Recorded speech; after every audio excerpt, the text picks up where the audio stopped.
Hello everyone.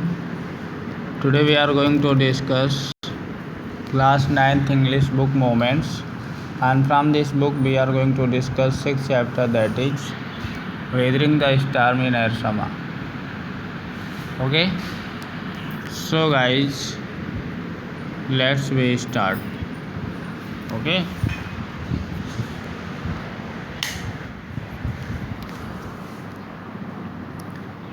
this story happens in Odisha at Odisama in 1999.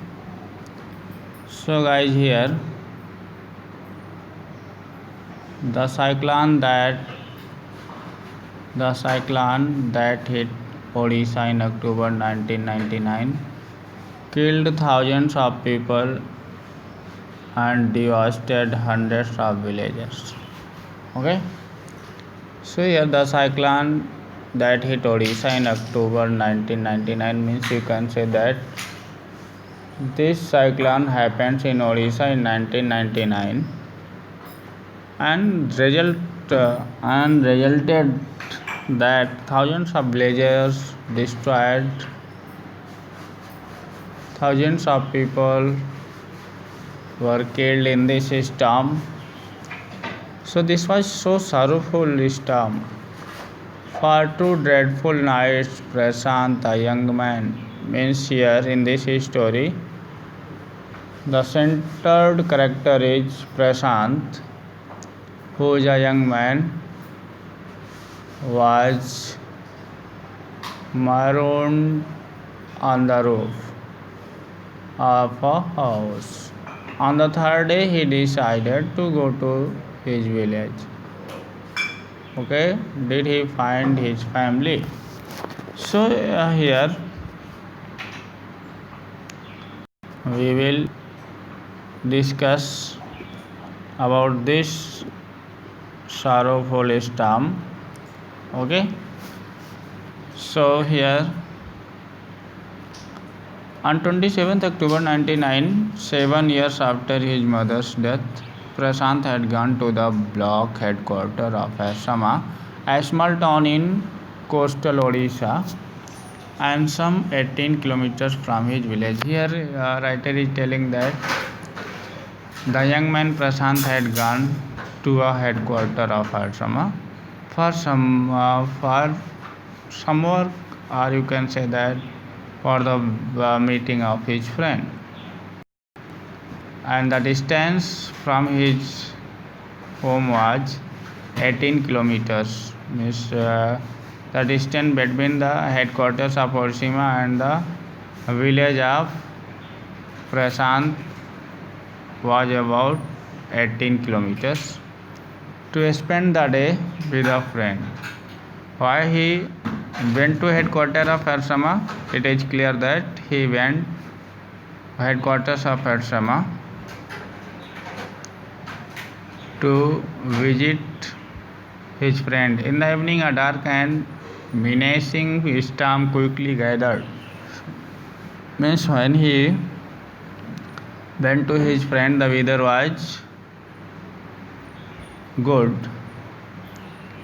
Winds west against the house, but when he reached there and in the evening, when evening came, the storm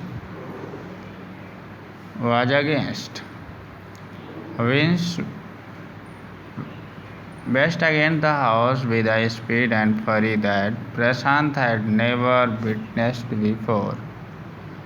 Means in his career, Prashant had never seen these types of storm.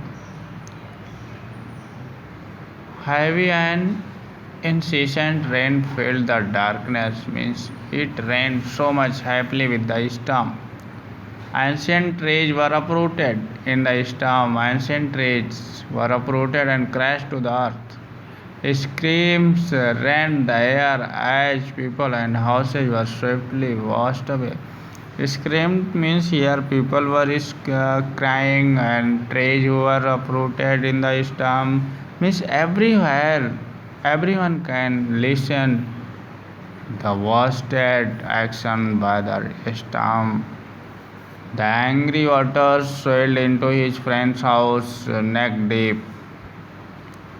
Means angry waters means here it is rivalry having. So in this way we are discussing that screams rent the air as people and houses were swiftly washed away. The angry water swelled into his friend's house neck deep. The building was of brick and mortars and was strong enough to surviving the devastation of the wind's velocity of 350 kilometers per hour.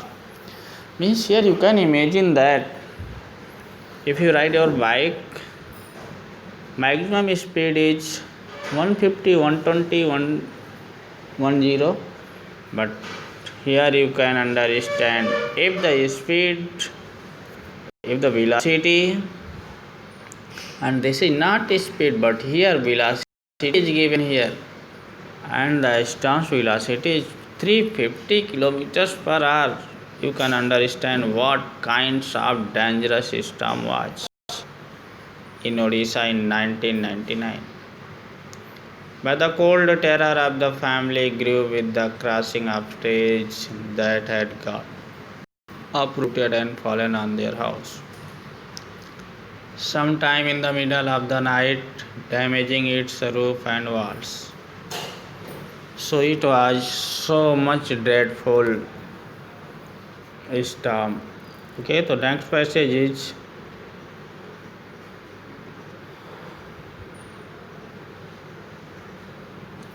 the crazy destruction wrought by the cyclone and the surge of the ocean continued for the next 36 hours, not 24 hours, 36 hours it continued. Then one can understand, one can imagine what kinds of disastrous storm might be. Although wind speeds had reduced somewhat by the next morning. Means anyhow after 36 hours, anyhow the velocity of the storm reduced. For the next morning, to escape the waters rising in the house, Prashant and his friend's family had taken refuge on the roof.